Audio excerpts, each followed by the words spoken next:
E aí pessoal, mais um vídeo aqui pra vocês, mais um vídeo dessa vez pra fazer uma saga. E dessa vez aproveitando aí que vai sair o Chamado 4, vamos passar pela linha desses filmes da Sadako. Lembrando que esse O Chamado 4, ele na verdade não é continuação da saga americana, esquece isso.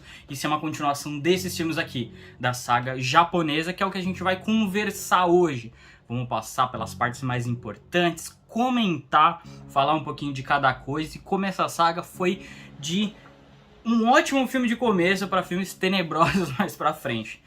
Eu acho bom pra gente começar falando que O Chamado, o Ringu, é baseado no livro do Koji Suzuki, onde ele conta toda essa história e que o primeiro filme se baseia em cima. Ele tem muita diferença do original, porém ele se baseia ali em muita coisa. Eu acho que o primeiro filme consegue passar muito bem toda essa atmosfera aí, tá? E o primeiro filme narra aí a história da Reiko Asakawa, aonde depois ali que a Tomoko, uma menina, morre ali no começo do filme que a gente vê, ela começa a investigar o porquê da morte dela, o que aconteceu, e a gente começa a vendo coisas muito estranhas acontecendo em volta da Reiko, enquanto ela tá fazendo essa pesquisa. Ela vê a forma que a Tomoko morreu ali no começo, né, toda petrificada, com uma feição, como se estivesse gritando e paralisada. A gente acompanha toda essa narrativa até que ela vai num chalé e acaba descobrindo ali a fita. Então até mesmo a edição do filme se mostra ali para ela localizar essa fita. Essa fita ali tá com granulado, o som, o barulho, né, a trilha sonora, pra gente e pra personagem identificar que aquela fita tem algo de estranho. Ela obviamente pega aquela fita, coloca na TV e começa a ver cenas, coisas muito estranhas. Uma mulher penteando o cabelo, um cara com um pano na cabeça, pessoas se arrastando no chão. A gente começa a ver esse negócio muito louco. E obviamente, como a lenda diz, após assistir a fita, você recebe uma ligação falando 7 dias, né? Então a gente, depois disso, é a busca da Reiko para tentar se salvar, descobrir o que é aquele filme, quem é essa pessoa que diz ali 7 dias, o porquê que você vai morrer em 7 dias. Então a gente começa a ver toda essa linha cronológica. O filme começa muito bem. Eu acho que na verdade esse filme todo tem uma boa consistência do começo ao fim. A busca da Reiko para tentar descobrir ali o que aconteceu, por que ela vai morrer, quem vai ficar com o filho dela. Ela tem um filme chamado Yoichi, né? Então ela tem que ali proteger ele de alguma forma.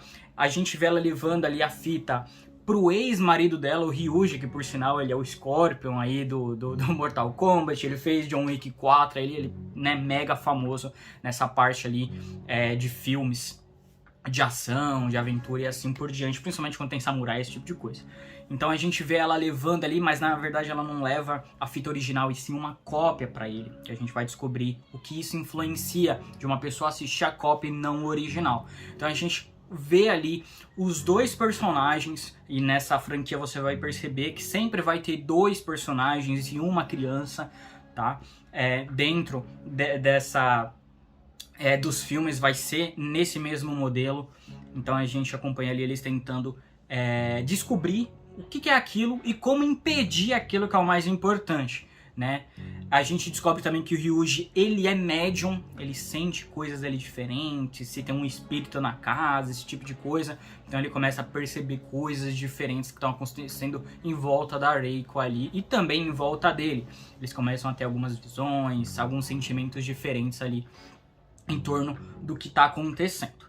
E aí, ao longo da trama, a gente vai conhecendo outros personagens, a gente vai conhecendo a história ali. Finalmente eles descobrem, né, o que acontece, o que é aquele fita, onde pode ter sido gravado aquela fita. Eles vão atrás disso. A gente também vê aqui uma personagem que vai se estender para o próximo filme, que é a aluna do Ryuji. Lembrando que o Ryuji aí é um professor de matemática aí, da escola, e essa aluna aí meio que, né, gosta dele, então ela fica mais próxima, quer, né, leva comida, né, quer ter um negócio mais próximo dele ali. Obviamente ele não tá nem aí pra isso, principalmente porque eles estão tentando ali desvendar esse mistério da Sadako, quem é essa pessoa, como eles podem se salvar. Eles vão até a ilha aonde a fita pode ter sido gravada, e eles começam a ver lá o espelho, por exemplo, aonde aquela mulher tá penteando o cabelo e aonde aparece a Sadako em um momento, né? A praia que aparece no vídeo, a montanha, a gente vê ali os parentes da mãe da Sadako, né? Então a gente começa a desvendar mais e mais esse mistério, mostrando que no passado a mãe da Sadako era uma médium. Ela foi ali, né, para um lugar ali para poder mostrar os poderes paranormais dela, né, para que as pessoas saibam disso, que ela é uma paranormal verdadeira e assim por diante. Porém, as pessoas ali da plateia começam a falar que ela é de fraude, ela acaba ali, né, ficando assustada, coloca a mão ali no ouvido, até que um dos caras começa a ficar um pouco mais agressivo, tenta se aproximar dela, e aí, do nada, ele tem um piripaque e morre, bem no local. E a gente percebe que não foi a mãe que fez isso com os poderes paranormais dela, e sim a Sadako, que era uma criança na época. E a Sadako é morta pelo próprio pai ali, sendo jogada no poço. E a gente vai descobrindo mais coisas além disso, né? A gente também percebe que a Sadako, na verdade, ela não morreu quando ela caiu no poço. Ela levou uma porrada na cabeça, mas ela não morreu. Quando ela caiu do poço, que é alta até, a gente vê que ela ficou viva ali por muitos e muitos anos. Na verdade, 30 anos ela ficou lá, vivinha no poço, comendo, sei lá, bicho da parede. E aí eles vão tentar salvar a Reiko, porque ela é a primeira a morrer. E aí, em um momento ali da trama, o filho da protagonista acaba assistindo também a fita original do filme. E aí a trama fica mais apertada ainda. A Reiko e Ryuji, que estavam tentando se salvar, não são mais o foco principal, mas e sim tentar salvar o filho. Porque salvando eles, eles vão descobrir uma forma de salvar o filho deles. Então a trama fica mais pegada, eles descobrem aonde está o poço, o porquê que a ligação só acontece naquele ambiente, naquele lugar onde a Reiko assistiu a fita na primeira vez, naquele chalé. A gente descobre que o poço tá ali embaixo, e aí eles tentando, né, tirando a água do poço, eles ficam basicamente o dia inteiro ali tirando a água do poço, até que eles descobrem lá o corpo da Sadako dentro do poço. E aí tem toda uma parte ali sentimental da Reiko ali abraçando a Sadako, falando: ah, você tá em casa, amor da minha vida, né? E aí passa do horário que a Reiko deveria morrer, porém ela não morre. Acontece que ela se salva. Estranhamente ela se salva, sem um motivo aparente. Não é só porque ela abraçou e o abraço dela é quentinho com os ossos da Sadako, né? Ela percebe, ela fala: ah, que bom, né? Sobreviveu, então a gente quebrou essa maldição. Mas na verdade, meus queridos, não é isso. Na verdade, ela se salvou porque ela copiou a fita original e entregou para outra pessoa assistir. E essa outra pessoa nada mais é que o marido dela. E aí a gente vê o marido dela, né, a televisão ali, a cena icônica dos filmes, tanto americano como esse aqui também, japonês. A gente acompanha ali, né, a TV ligando, a Sadako saindo do poço lentamente, depois ela saindo da TV e atacando o Ryuji. Por sinal, uma cena extremamente incrível, né? Pensando num filme de 1998, onde um orçamento baixo, claramente baixo, a gente vê muitas cenas disso aqui dentro, principalmente aquela cena ali do passado, onde as pessoas estão acusando ali a mãe da Sadako de ser uma fraude. Cara, tem 2, 3 filhinhas de negro ali num ginásio de escola vendo aquilo. Você percebe que aqui o orçamento foi super baixo. Os locais também mais acabados, mais surrados, isso não é só estética para o filme ficar melhor, mas sim, isso é orçamento baixo. É muito melhor você pegar um filme ali, né, um local para gravar o filme, um orçamento mais baixo ali, que tá todo surrado, todo acabado, né? Então a gente percebe ao longo do filme que o orçamento foi bem baixo, que porém nessa parte sensacional, ela saindo da TV, indo lentamente para ele, ela subindo e fazendo os barulhos estranhos dela ali, até que ele ataca o Ryuji. E aí a protagonista, ela sente isso, né? Se lembrando que todo mundo que tem uma conexão com o que acontece com as pessoas que assistem a fita, ou que tem alguma coisa ali com a Samara, elas têm um poder médio um pouquinho a mais aí do que os outros. Então ela sente aquilo, percebe que o Ryuji morreu, Ela vai até lá, fala com aquela aluna, pergunta o que aconteceu, pergunta se ele assistiu ele reassistiu a fita, ou ele falou sobre alguma coisa da fita pra ela, não falou nada. E ela se toca, ela pensa, pô, qual que foi a única coisa diferente que eu fiz que o Ryuji não fez? E ela se ligou, que foi a cópia da fita. Ela, em vez de mostrar o original pra ela, ela copia a fita. E a fita que ela assiste não é a fita original, mas sim a cópia. E é por isso que ela tá viva. Não foi porque ela abraçou quentinho a Samara, mas e sim porque ela passou a maldição que tava pra ela pro marido dela. Porém, vem a questão. O filho dela ainda tá com a maldição, porque ele assistiu a fita original. Então ela vai ter que passar a maldição, né? O filho dela tem que passar a maldição pra outra pessoa. E quem é essa pessoa que ela escolhe? É o pai dela, por sinal, né? Então a gente vê ali o final do filme, a protagonista indo encontrar o filho dela para passar a fita pro pai, para poder salvar o menino. Esse primeiro filme, ele é sensacional do começo ao fim. Todo esse plot de mistério, de suspense, dela pesquisando e indo atrás de informações, a gente vendo ali, né, as limitações que eles têm naquela época. Porém, ela dando tudo de si ali para procurar as informações, para tentar se salvar e posteriormente salvar tanto o ex-marido como também o filho, que obviamente é o principal dela ali. A gente acaba vendo toda essa trama e a forma que o diretor consegue levar tudo isso é muito interessante. A Sadako, ela não é um monstrinho que vai ficar aparecendo a todo momento para atormentar o pessoal. Ela é a lenda, ela é algo que você só vai descobrir se é verdade ou não no final do filme. Claro, algumas pessoas vão morrendo ao longo do filme, né, petrificadas com a morte da Samara, porém ela não aparece. E quando ela aparece, é algo assustador, né, é algo ali que provavelmente na época foi sensacional. Hoje é um pouco datado, claro, toda, né, a fisionomia e tal, porém, na época com certeza foi sensacional e assustador. Ela sem as partes das unhas, né, as unhas aqui, então o roteiro completamente consistente com o que está aparecendo no filme, né? Os personagens principais aqui também são muito bons, a Reiko, e principalmente o Ryuji, né? O nosso samurai, o nosso Scorpion, ele é muito bom atuando ali. Obviamente o molequinho ali, o Yoichi, não é tão legal, porém ele passa essa vibe, né, de ser um moleque estranho, ser um moleque meio maluco ali, e que ele tá sentindo coisas diferentes, né? A gente percebe que o Ryuji Yoichi, né, é diferente da mãe e do pai, que tem um poder médium ali um pouco mais básico. O Yuji já tem algo muito mais elevado, então ele fica comparado um pouquinho com o que era a Samara, né? Porém, eu adoro toda essa parte, esse temor da fita, como a fita, né, como você pode passar a maldição de um lugar para o outro, o que aconteceu, os mistérios aqui. Eu acho que o diretor ele consegue passar de uma forma muito interessante todo esse pavor, né, da Samara, e como a construção do suspense que ele desenvolve ao longo do filme para chegar na catarse, que é a Samara aparecendo, é muito legal, né? É pouco que ela aparece, mas o pouco que ela aparece é sensacional e consegue te passar algum tipo de tensão. Esse filme aqui, com certeza, é o melhor da franquia, porque o que vem depois vai ser uma escadinha diminuindo aí. E agora a gente vai para O Chamado 2, de 1999. Um ano depois lança a continuação esperada aí do filme original. Claro, lançou algumas coisas ali também, né, durante o filme, mas a gente vai falar em um outro vídeo. Vou tentar seguir uma linha temporal aqui, que eu dei uma pesquisada, que é bem confusa a linha temporal da franquia O Chamado, porém, vamos tentar seguir uma linha aqui um pouco mais reta, que é do diretor que fez o primeiro filme. E a gente acompanha O Chamado 2. Agora a gente acompanha a protagonista desse filme, é aquela aluna do primeiro filme, a Takano.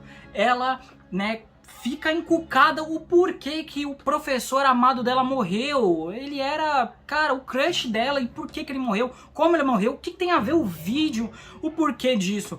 E ela começa a investigar o que aconteceu. Ela tenta encontrar a Reiko, a protagonista do primeiro filme, porque ela está desaparecida, né? Já faz algumas semanas dos acontecimentos do filme passado, então se passa bem pouco tempo de um filme para o outro. Então a Takano aqui, ela está atrás da ex-esposa dele para descobrir o que aconteceu, por que que o Yuji morreu, por que que ela decidiu fugir, desaparecer com o filho dela. A Takano vai no trabalho, interage com as pessoas ali que trabalham junto com ela. Um dos colegas ali dela também começa a pesquisar, começa a tentar entender o que aconteceu. O que tem a ver essa fita que a Reiko no primeiro filme tava pesquisando, tava assistindo, tava vendo, tava falando. Então a gente acompanha aí, atacando nessa busca tenebrosa pela mãe, pela Reiko ali, a mãe do Yoichi. Em certos momentos ela começa a ter também poderes mediúnicos, mesmo não assistindo o filme. E a gente vai descobrindo ao longo dessa saga que você não vai precisar mais assistir esse filme, não vai mais precisar assistir essa fita. Simplesmente por você ter poderes mediúnicos de alguma forma, e você tá ligada de alguma forma ali com o pessoal que já viu a Samara, que já falou da Samara, que tem alguma coisa com a Samara, tem o telefone da Samara, você acaba sendo atraído pela Samara, né? É basicamente isso, né? E você acaba morrendo por causa disso. Tá, e a gente vai vendo o desenrolar do filme.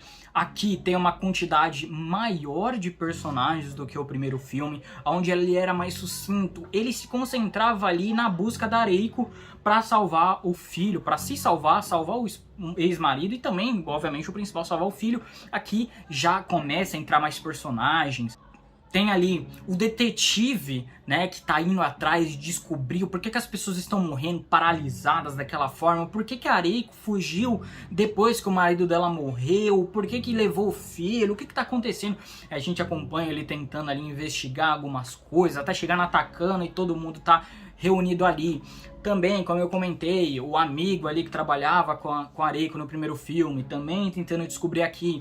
A gente vê, sabe aquela menina que morreu, a Tomoko, que morreu lá no primeiro filme? Ela tava com uma amiga na casa, né? Elas estavam interagindo ali, e a amiga foi a primeira vez a ver ali a Tomoko toda deformada daquela forma. E ela ficou maluca da cabeça, foi parar num sanatório. E nesse sanatório tem esse médico, que o que ele faz, adivinha? Ele tenta ali salvar a amiga da Tomoko ali, né, pra ela não ficar mais louca, pra ela não pensar que existe um fantasma aí atrás dela. Tanto que tem uma cena tenebrosa e de ruim, aonde ele, a Takano vai no médico, né, vai nesse médico para tentar descobrir ali o que tá acontecendo, quem é essa Sadako, né, por que as pessoas estão dessa forma. E tem uma cena ali do pessoal começa a gritar no meio do negócio, e a TV liga. Nossa, essa cena é horrível, horrível, horrível. Horrível, é muito, muito ruim, tá? Mas a gente vê os Vingadores ali todos unidos atacando, o amigo da Reiko, o detetive, esse médico aí, né, o Dr. Frankenstein aí tentando, né, usar de métodos diferenciados para mostrar que esses poderes, que essas visões que ela tá tendo não faz sentido nenhum, e tá tentando salvá-la de alguma forma, né, aquela amiga. Porém não dá certo, eles acabam pegando a fita e colocando ali para poder mostrar para todo mundo. Porém, eles não assistem a fita toda. Em um certo momento ali acaba acontecendo algumas coisas e eles têm que tirar a fita ali, né, atacando, tira com tudo a fita, quebra a fita, arregaça a fita. Então nem todo mundo assistiu o filme inteiro. Porém, né, acabam ali alguns deles morrendo pela Sadako porque não faz menor ideia. Eles não assistiram até o final, não receberam a ligação nem nada do gênero, né? Eles só assistiram uma parte da fita e alguns morrem ali.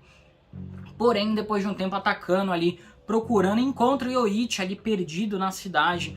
E ela acaba encontrando a protagonista, nossa querida protagonista do primeiro filme, que ela tá se escondendo numa casa mais simples ali com o Yoichi. Ela não deixa o menino sair. A gente percebe que ele também tá que nem aquela amiga que tá no hospital. Não consegue falar direito, ele não consegue interagir muito bem. Então ele tá mais, né, pra dentro. Então a gente vê ali o que aconteceu com ela, essas semelhanças pelo contato que eles tiveram de alguma forma com alguém que interagiu com a Sadako, né? A Reiko até pede para nossa nova protagonista, que é a Takano, que não fale para ninguém onde é que ela tá, para salvar o filho, né? Para manter o filho, né, resguardado ali dentro junto com ela. Porém, depois de acontecer algumas mortes ali, da mesma forma que a Sadako faz, ela acaba tendo que falar pro detetive aonde a Reiko tá. Ela acaba levando tanto o menino como ela ali para um interrogatório, porém o que acontece que, se lembrando, a nossa protagonista ela também tem poderes mediúnicos. Por quê? Porque ela teve contato com outras pessoas ali que interagiram com a Sadako. Então ela começa a falar mentalmente com o menino para ele sair correndo, para ele fugir, porque não se sabe o que ele vai fazer com ela, porém, ele tem que fugir de alguma forma ali, porém o menino aproveita e usa os seus poderes mediúnicos, sim, ele virou um X-Men, virou o Professor Xavier aí no negócio, fazendo com que o detetive e a outra mulher que tá junto com ele comecem ali a se contorcer todo, que essas contorcidas que acontecem durante o filme, gente, eu não quero nem falar porque é algo muito ruim, é muito ruim que você acaba dando risada, você acaba cortando ali um pouquinho do clima do filme, porque realmente é muito mal feito, tá? Mas aí depois de ele usar os poderes mediúnicos, ele começa a falar do nada. Durante o filme todo ele não falou nada, mas aqui ele fala mamãe, e aí a mãe e ele, né, a protagonista do primeiro filme, saem correndo de lá. E o que acontece? Ela acaba ali vendo outras visões, né?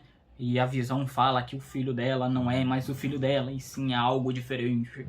E aí ela acaba sendo atropelada por um carro, já que ela tá numa visão e não consegue ver nada. Ela acaba sendo atropelada num carro e morre de uma forma completamente mal feita. A protagonista que consegue sobreviver, claro, por sorte, porém consegue sobreviver no primeiro filme de uma forma interessante, mesmo que seja por sorte, de uma forma interessante. E eu acho que bem amarradinha aqui, nada feito. Ela morre de uma forma super simples ali, completamente, sabe, jogada. Depois disso, Takano simplesmente sequestra o filho da menina, Yoichi, né, pra tentar manter ele longe dos detetives. Ela simplesmente pega ele e leva para aquele chalé, para aquela casa do primeiro filme, onde está a família da Sadako, onde tá a família ali do pessoal que matou a Sadako, que fez não sei o que com a Sadako. E aí a gente vê naquele velho que já era meio maluco no primeiro filme, o Ryuichi tentou ali interagir com ele, porém ele falava muito pouca coisa. Aqui a mesma coisa, né? Mas porém ele tá mais maluco da cabeça ainda, tá? Depois ali do primeiro filme, a gente vê que o corpo da Sadako, os ossos dela foi levado pro necrotério para fazer, né, sei lá, para eles estudarem, para fazer a modelagem, para poder ali enterrar ela de uma forma satisfatória, né? Porém, o pai dela completamente contra isso, porque odeia aquela menina, não quer ter contato nenhum tipo com aquela menina. E ao longo do filme a gente vê que ele joga ela no mar, né? O caixão com os ossos dela, com a modelagem que foi feita no mar, né?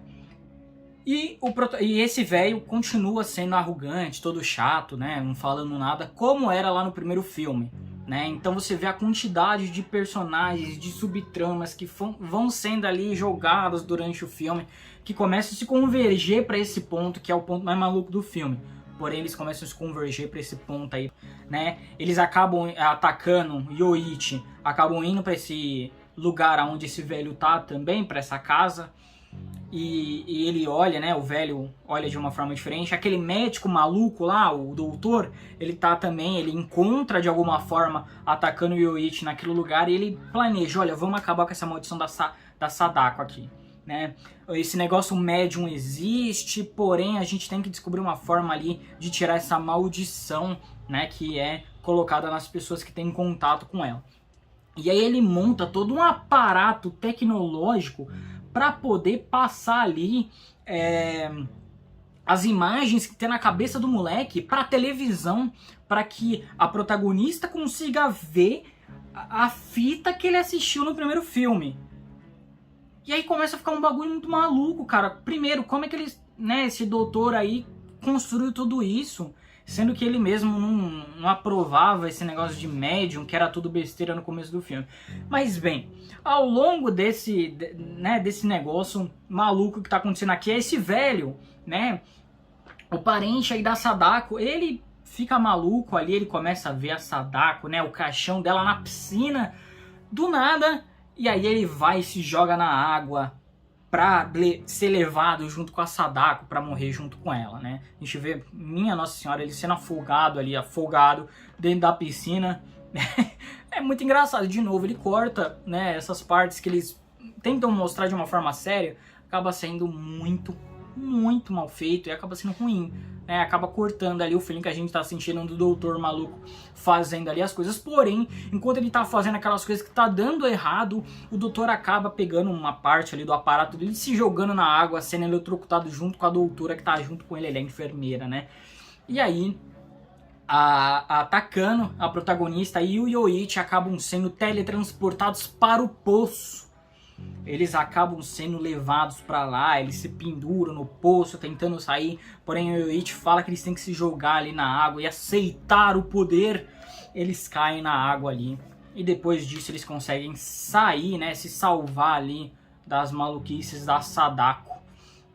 Com isso, né, eles conseguem se livrar e ficarem juntos, já que a Takano falou que vai ficar junto com ele, né? Ela já sequestrou o moleque, já levou para um monte de lugar, já fez um monte de coisa com ele, então sim, ela vai cuidar do Yoichi aí de alguma forma, tá?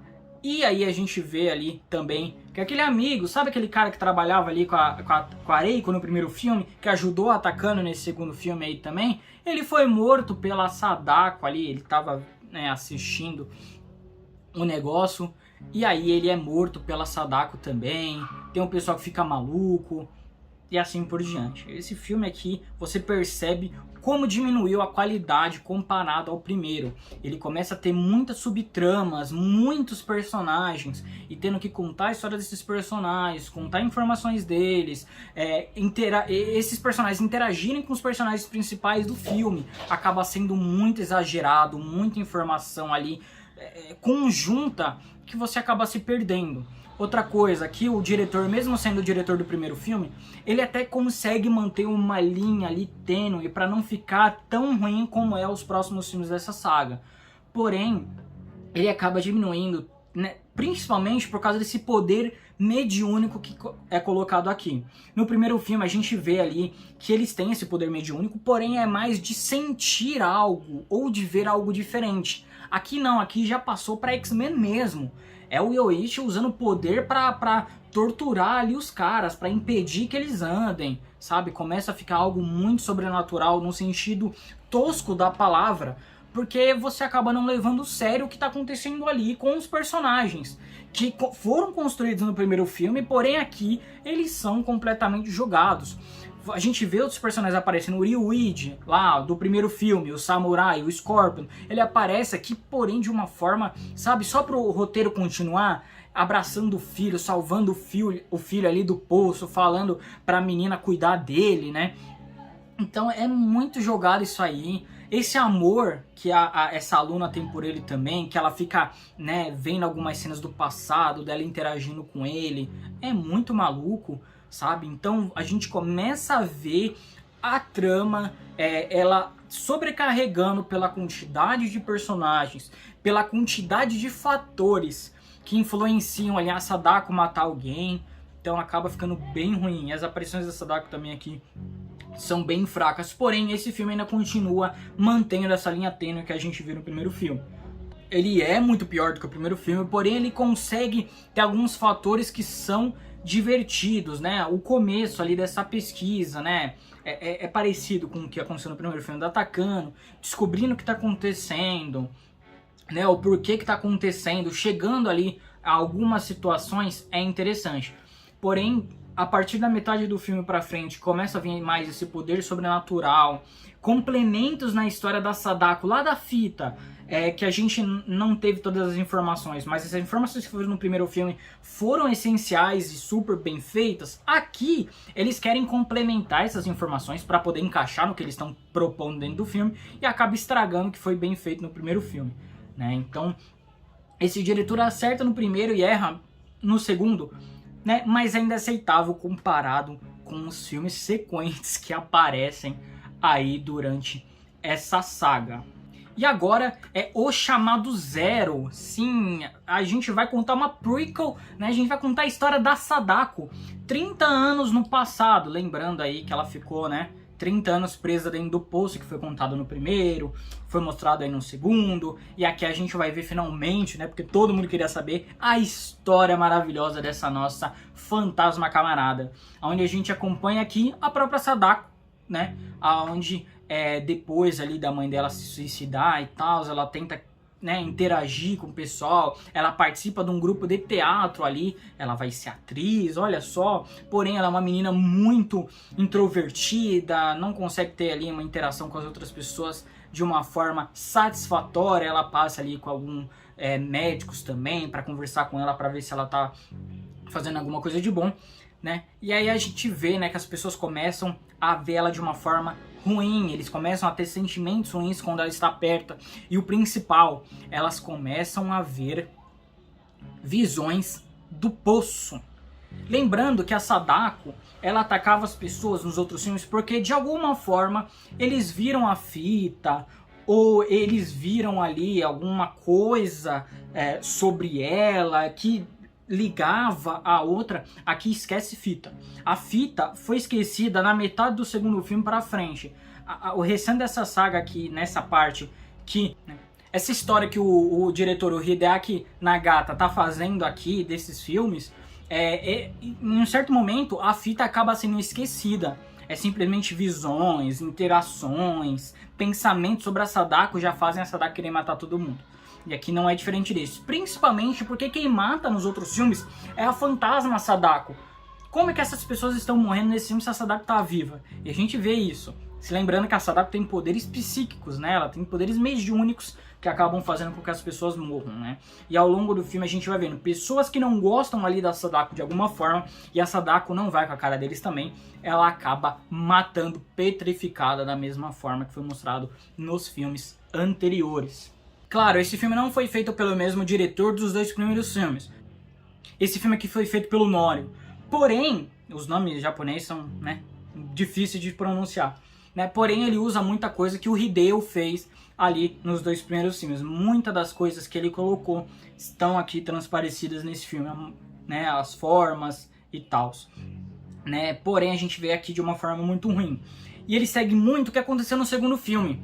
Ele pega uma trama que poderia ser um pouco mais simples, um pouco mais concisa, e acaba colocando muitos personagens ali para interagir e para sofrerem, para serem contada a história deles de alguma forma. Aqui, além de ser a história da Sadako, que aqui era para ser o foco dela, a gente vê a história das outras pessoas da equipe, né? A gente vê o crush da Sadako, que ama a Sadako, né? Eles tiveram duas interações, porém como ela é meio diferenciada, ela fica ali no canto dela com um cabelo na cara, super creepy, ele gostou dela dessa forma, né? Então ele quer dar uns pega nela e a Sadako também quer dar uns pegas nele, né? Obviamente. E a gente vê a menininha ali que tá com ciúme sobre isso. A gente também acompanha aqui uma pessoa que tá investigando sobre a Sadako, quer achar ela pra se vingar, pra tentar matar ela de alguma forma. Então a gente vê de novo o que aconteceu no segundo filme, que foi um dos maiores problemas do segundo filme, que é a quantidade de pessoas dentro da trama, influenciando de alguma forma ali a narrativa, consequentemente fazendo com que a história fique muito inflada e você acabe se distanciando do foco principal, que é a Sadako e o porquê que ela se transformou naquilo que ela se transformou. Porém, ele foge muito dessa parte de teatro e da interação que ela tem com os outros personagens, é uma coisa muito louca. Mais pra frente da história, depois de todo esse atrito que é causado entre as pessoas do bastidores, né, do teatro e tal, com a Sadako, porque, de novo, a Sadako, quando ela chega no local, ela é super estranha, super bizarra. A gente vê uma das atrizes ali que morre sentada ali, e a gente vê que foi a Sadako que usou os poderes mediúnicos dela pra matar ela, então as pessoas começam a ter aversão a ela. As pessoas também, todas as pessoas ali que trabalham naquele lugar, começam a ter visões sobre o poço também.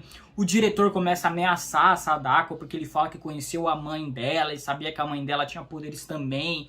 E consequentemente a Sadako tem poderes e ele vai tentar se salvar de alguma forma. Porém o namoradinho aí da Sadako, né, briga com o diretor e acaba matando ele.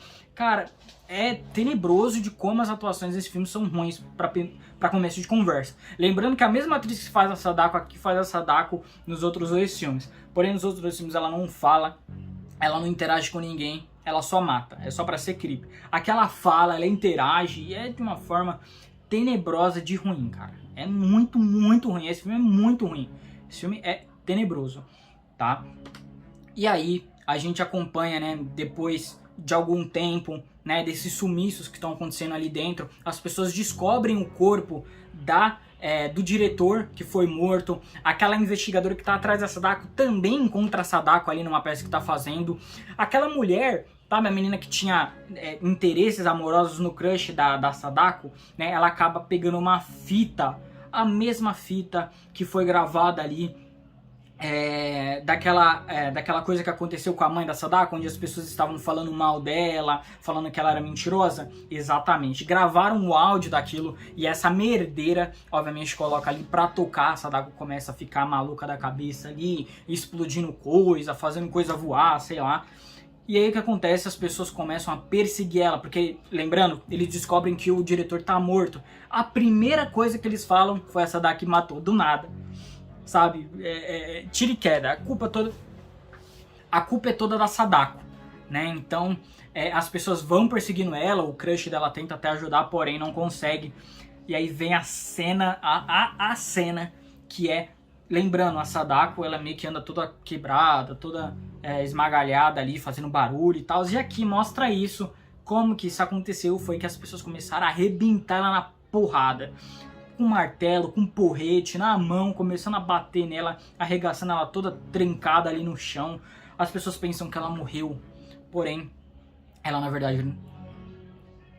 E as pessoas veem, né, pensam que ela morreu, levam ela ali pro local onde aparece o poço, né? E como é 30 anos no passado, todo aquele chalé que foi criado lá no primeiro filme, onde o poço estava debaixo, aqui não, o poço está livre lá, não tem esse chalé, não tem essas casas em volta aí. E aí as pessoas encontram uma casa onde está o pai da Sadako, sim, o mesmo cara que aparece ali nas fotos que foram nos filmes anteriores, o mesmo cara que dá uma porrada na cabeça da Sadako para derrubar ela no poço. A gente vê esse rapaz aqui e ele vem com o maior mistério de todos.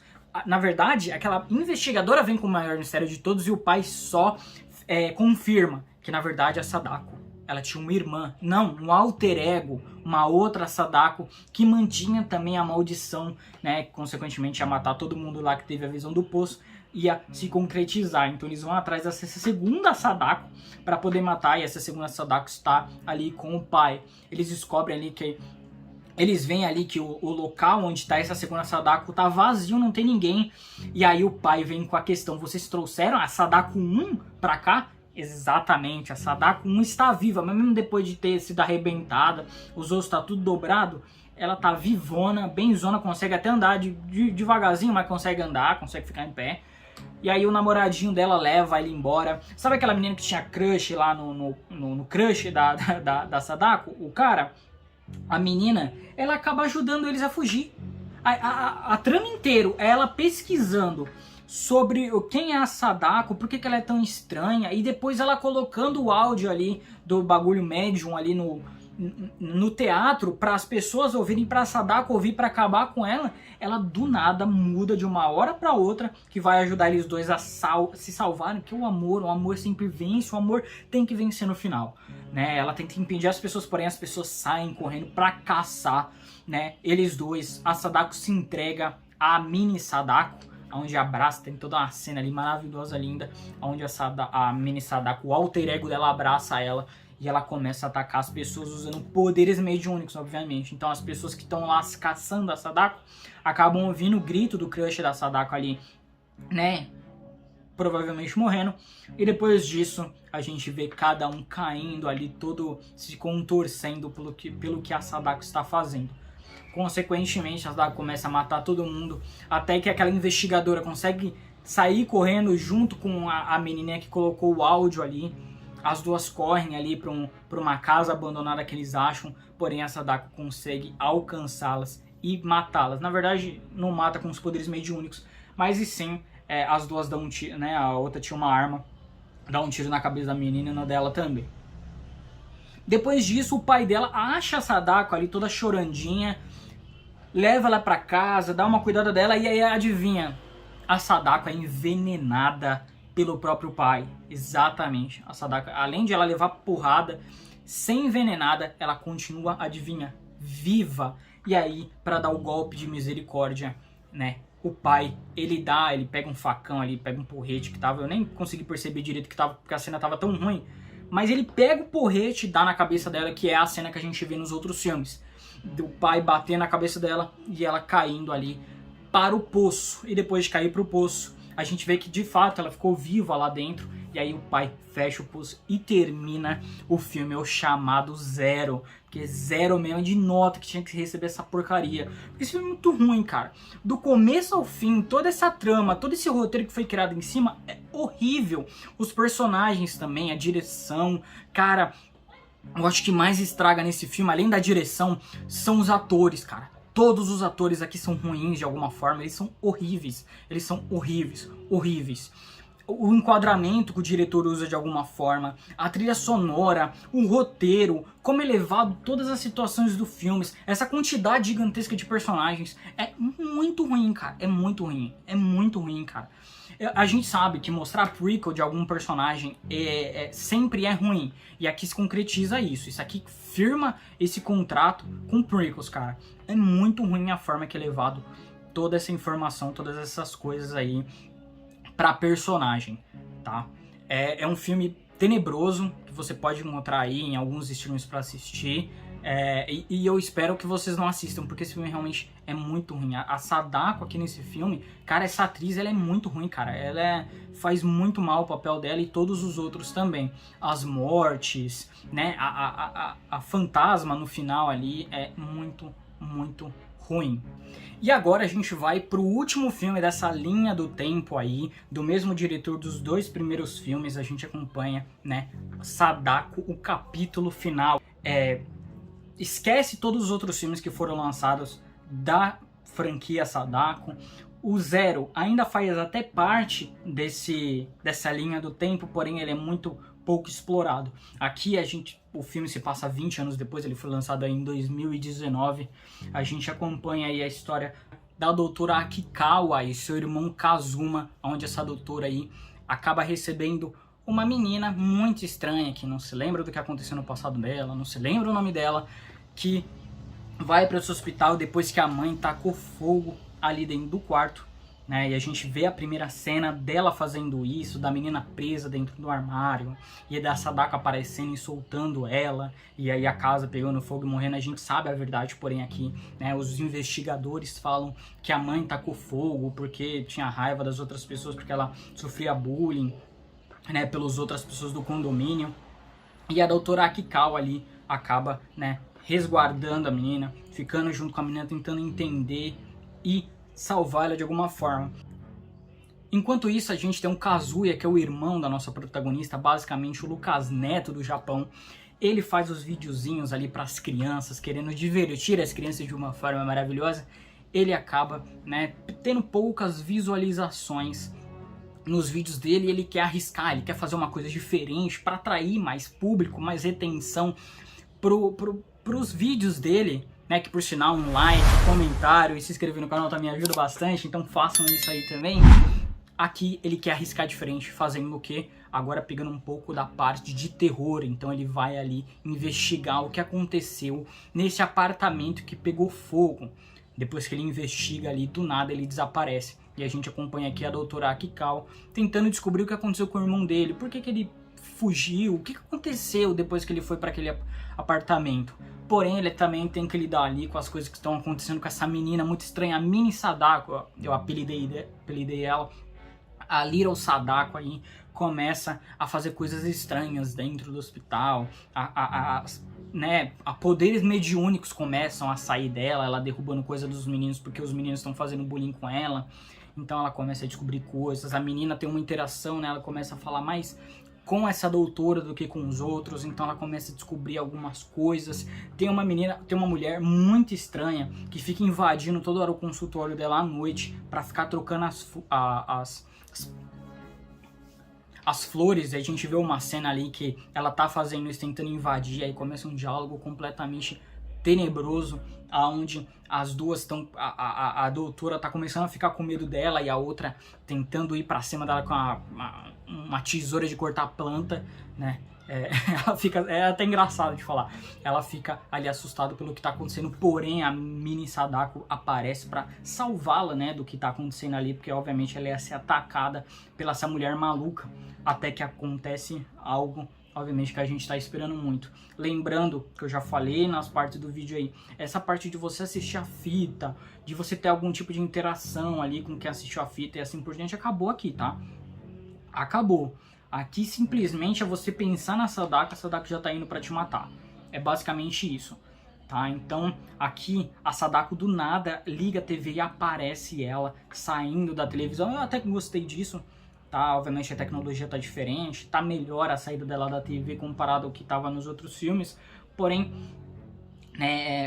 eu curti ela saindo lá, se esgueirando no chão, parecendo um sapão de Peruíbe. Ó, foi até que legal. Porém, depois o que acontece ali, depois de uma gritar com a outra, a doutora tenta levar a menina, né, embora dali, e a Sadako toca nela, e depois que ela toca nela, a protagonista começa a ter o quê? O que tem toda a saga? Exatamente, poderes mediúnicos. Todas as protagonistas do filme têm o quê? Poderes mediúnicos. E aqui não é diferente disso, ela também começa a ter esses poderes mediúnicos, começa a ver coisas, identificar coisas que ninguém vê, ouvir coisas, ver coisas do passado e assim por diante. E aí do nada corta toda a cena pra gente acompanhar ela de novo indo em busca do irmão dela. Lembrando que o irmão dela desapareceu depois do que aconteceu aí, né, dele ter gravado, o vídeo dele foi apagado da internet. Porém, em alguns sites aí diferenciados, ela consegue pegar esse vídeo e conseguir assistir. Porém, nesse vídeo ela começa a identificar coisas estranhas que tá acontecendo ali no vídeo. No vídeo ele consegue ver a Sadako. Ela também consegue ver ali crânios que aparecem enquanto a câmera fica ruim, enquanto o cara tá gravando. A gente vê também que o irmão dela trabalha com um cara que vai junto com a doutora ali tentar investigar o que aconteceu com ele, por que ele desapareceu. Ele desapareceu já faz uma semana e eles só deram conta disso uma semana depois para poder falar para a polícia o que aconteceu, mas né, vamos fingir que nada aconteceu, né? E aí a gente vê eles indo atrás disso, né, tentando achar alguma ligação da Sadako, onde que pode estar, onde que o irmão dela pode estar. Escondido ou sendo pego pela Sadako de alguma forma, preso pela Sadako de alguma forma. Então a gente vê que eles descobrem um templo que foi soterrado ali por algumas rochas, né, que o pessoal ali do passado fechou e que pode ser o local que o irmão dela tá preso lá. Como eles sabem disso? Pelas pesquisas no Google que eles fazem, né, de 5 minutos, basicamente, tá? E aí do nada corta para eles indo lá nesse templo soterrado aí. E aí eles veem que de fato o cara tá lá preso. E aí eles veem um altar onde tá com alguns talismãs, algumas coisas. E adivinha o que as protagonistas nesse filme têm? Que o roteiro ajuda a elas a ter poderes mediúnicos. Ela consegue ver o passado da mãe da Sadako. A mãe da Sadako, ela abandonou a Sadako naquela caverna. E aí, obviamente, ela consegue sobreviver todo esse tempo sozinha na caverna, né? Comendo o quê? Não sei. Bebendo água, até da água lixosa que tem ali, mas comendo, não sei, ela devia pescar nessa água. Uma bebê, lembrando que ela é uma criança, é uma bebê que tá ali, tá? Ela consegue ter esse poder mediúnico e perceber que ela abandonou a Sadako ali. Lembrando também que no filme nos mostra que sabe aquela mulher maluca que fica plantando flor no quarto dos médicos? Sim, ela era amiga da mãe da Sadako. Ela fez a mãe da Sadako se suicidar, se matar e abandonar a filha também. A história ela é tão irreal que ela começa a mesmo se mentir, porque ali a Sadako, ela até conta que a Sadako ficava junto com a mãe e tal, porém a mãe, né, acabou cometendo aí um suicídio posteriormente, e aí tem a ligação com os outros filmes, né, que o pai mata a Sadako da mesma forma que foi contada ali nos outros filmes, tá?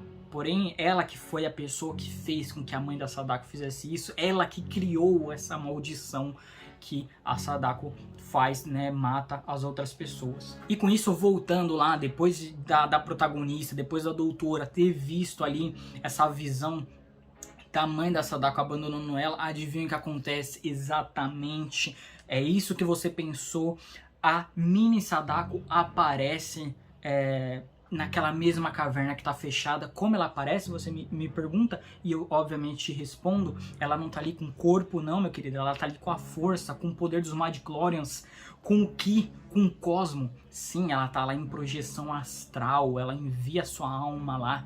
Porém, quando envia essa alma para esse lugar, ela acaba sendo pega. Por quê? Por fantasmas, por monstros. Não, na verdade não, por fantasmas. Não só fantasma, né? Fantasmas crianças que começam a puxá-la para debaixo da água. Porém, a protagonista muito sagaz ali, muito mentirosa, por sinal, vai lá, e a mesma coisa que a protagonista do primeiro filme lá de 1998 faz, que quando encontra o esqueleto da Sadako, o que ela faz? Ela abraça, e aqui também ela abraça, porém ela faz uma promessa. Ela promete que será uma mãe para ela, que nunca irá abandoná-la e cuidará dela para sempre. E depois disso, adivinha, se lembra que ela tá com projeção astral aqui, e lá com o corpo dela, ela tá tendo um ataque, ela tá quase morrendo por causa disso, porém depois do poder do amor, depois do poder do abraço, ela acaba se acalmando, a projeção astral volta pro corpo dela e ela acaba se salvando. Exatamente, ela tá salva, porque pelo poder do amor, o poder da amizade, o poder do abraço, né? Nem tudo é Ki, é Cosmo, é Chakra, é o poder da força. Pensem nisso. E aí, o que acontece? Óbvio, o que acontece? Eles tentam ali, né, agora que todo mundo tá salvo, finalmente se salvaram, porém, uma reviravolta acontece. A Sadako original aparece no meio da água e tenta puxar a protagonista pra lá. Porém, como um irmão, né, quer fazer, sempre proteger a irmã, ele acaba se jogando na frente e a Sadako, em vez de puxar a irmã, puxa ele e ele morre. Ele é puxado lá para os confins do universo junto com a Sadako. A doutora, depois disso, ela fica maluca da cabeça. Maluca, exatamente, assim como as outras personagens que a gente viu, principalmente no segundo filme ali, por exemplo, tá? Fica de igual ali, ela fica ajoelhada no canto da cama, assustada com tudo que acontece. E aí, a gente vê a mini Sadako, que a gente descobre o nome dela. Porque durante todo o filme ela não tinha nome, ela só era a mini Sadako, mas aqui não. No final, o diretor tinha que colocar o nome dela, que adivinha qual que é? Sadoko. Óbvio, porra. E a criatividade aqui é estrondosa, porra. Esse cara tinha que ter sido catapultado pra Hollywood. Meu, como ninguém viu esse cara antes? Esse diretor incrível. Com esses, né, com esses pensamentos, ele não é a Sadako, mas sim a Sadoko. Cara, esse diretor é sensacional. É sensacional. E aí depois disso ela começa a falar mais abertamente, agradece ela, porque ela ouviu, obviamente ela estava fazendo a projeção ali da força, ela ouviu o que ela falou, porém não cumpriu a promessa, né? Já fica aí a dica. E aí a nossa protagonista ouve, né, um cair de gotas no chão e a Sadako original aparece e mata ela. E se encerra o capítulo final, se encerra essa saga, essa primeira linha do tempo da franquia de The Ring, né? E, cara, esse capítulo final é tenebroso. Não chega a ser tão ruim quanto o chamado Zero. Aquele filme, sim, aquele filme é horrível. Aqui tem algumas coisinhas legais, aqui e ali.